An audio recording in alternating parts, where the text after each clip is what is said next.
নতুন সরকার দায়িত্ব নেয়ার ১০ দিনের মাথায় সারা দেশে পুলিশের কার্যক্রম প্রায় স্বাভাবিক। পুলিশের বেশিরভাগ কর্মকর্তারা কাজে যোগ দিলেও অতিরিক্ত পুলিশ কমিশনার হারুনুর রশিদ, যুগ্ম কমিশনার বিপ্লব কুমার সরকার সহ কয়েকজন বিতর্কিত কর্মকর্তার খোঁজ মিলছে না। প্রিয় নম্বর সেট করে বিকাশে সেন্ড মানি করুন ফ্রি। এছাড়া সাধারণ পুলিশ সদস্যদের অনেকে অসুস্থতা ও ব্যক্তিগত কারণ এখনও থানায় আসছে না। পুলিশ সদর দপ্তর জানিয়েছে শিগগিরই তারা কাজে যোগ দেবেন বলেন।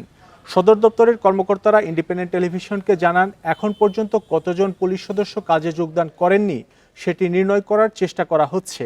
আজ এবং আগামীকালের মধ্যে সংখ্যাটি পাওয়া যাবে। ৯০ ভাগেরও বেশি পুলিশ সদস্য তাদের নিজস্ব ইউনিটে যোগদান করেছেন। এদিকে ডিএমপি ও পুলিশ সদর দপ্তরের বিতর্কিত অনেক পুলিশ সদস্যদের কোনো খোঁজ পাওয়া যাচ্ছে না। তাদের অনেকের বিরুদ্ধে বিভিন্ন থানায় হয়েছে হত্যা মামলা।